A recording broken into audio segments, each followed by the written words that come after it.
Yang memerdekakannya, yang men-tackle ya semuanya orang Inggris semua.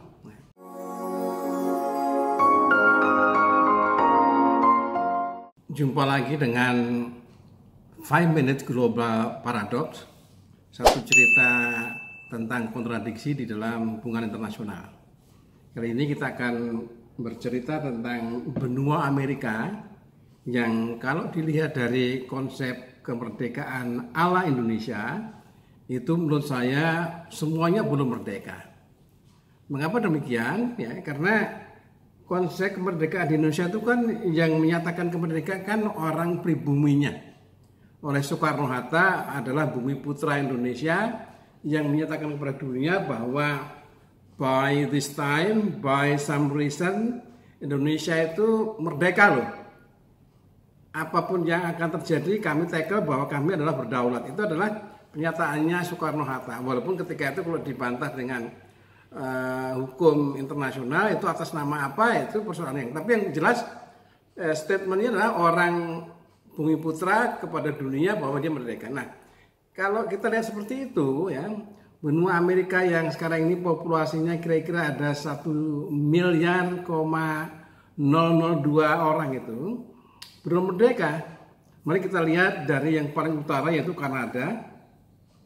Kanada itu sampai sekarang sebenarnya dilihat dari segi pemerintahan itu belum merdeka karena tidak ada pernyataan kemerdekaan, dan kemerdekaan yang ditulis pada tanggal 1 Juli 1867 itu adalah kemerdekaan semi kemerdekaan dari kerajaan Inggris kepada 3 dominion yang tadinya berantem lalu bersatu.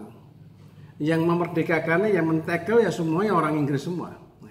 Kemudian kita ambil yang paling selatan yaitu Argentina yang menyatakan kemerdekaannya pada tanggal 9 Juli 1816. Mereka lepas dari Spanyol itu, yang menyatakan justru orang Spanyol sendiri yaitu Jenderal Manuel Belgrano.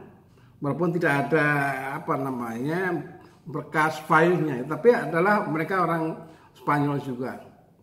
Kalau kita mau tambahkan yang di tengah ya, Brasil misalnya, yang mereka menyatakan kemerdekaan pada tanggal 7 September 1822, yang menyatakan itu Pangeran Dom Pedro. Ini orang Spanyol sendiri. Nah, pada kasus yang lain yang di tengah yang paling populer misalnya Amerika Serikat yang menyatakan kemerdekaannya pada 4 Juli 1776 ya. Itu yang menyatakan itu Thomas Jefferson, orang Inggris sendiri. Kalau kita Indonesia kan itu seolah-olah seperti Indonesia dimerdekakan oleh Doris Dekker misalnya begitu. Jadi di pernyataan kemerdekaan Indonesia itu dibacakan oleh orang Belanda. Nah, itu kan jadi aneh ya. Tetapi itulah yang terjadi di sana sehingga seluruh benua itu seolah-olah tidak ada pribuminya. Pribuminya tersingkirkan, bahkan kalau orang bertanya pribumi Amerika itu siapa, seringnya orang mengatakan dia adalah American Indian. Padahal American Indian itu maksudnya adalah orang India yang dulu orang Amerika yang dianggap India gitu. India gitu. Yang seharusnya kan orang seperti Geronimo, Chayan gitu. Orang Indian aslinya itu bukan kata-kata India, tapi tidak ada. Nah, oleh karena itu ada sesuatu yang aneh di sana.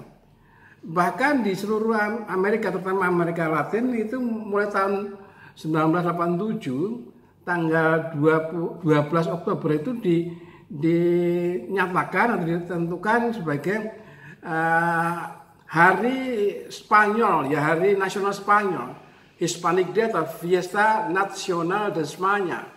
Ini aneh, jadi orang merdeka tetapi kebahagiaan untuk berspanyol itu masih ada di sana. Oleh karena itu menurut saya kalau konsepnya itu seperti itu, maka sebenarnya kemerdekaan itu tidak ada hubungannya dengan pribumi, tidak ada hubungannya dengan kedaulatan, tidak ada hubungannya dengan kesejahteraan rakyat secara langsung.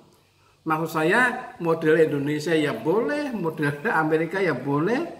Bahkan sebenarnya ada beberapa negara yang tidak punya hari kemerdekaan. Ada 7 yaitu Inggris, Denmark, Jepang, Portugal, Thailand, Spanyol, dan Perancis itu nggak ada hari kemerdekaannya. Nah, menurut saya terutama kasus benua Amerika ini adalah satu paradoks yang untuk pelajaran politik di Indonesia dianggap belum pernah diketahui. Sekian, Assalamualaikum warahmatullahi wabarakatuh.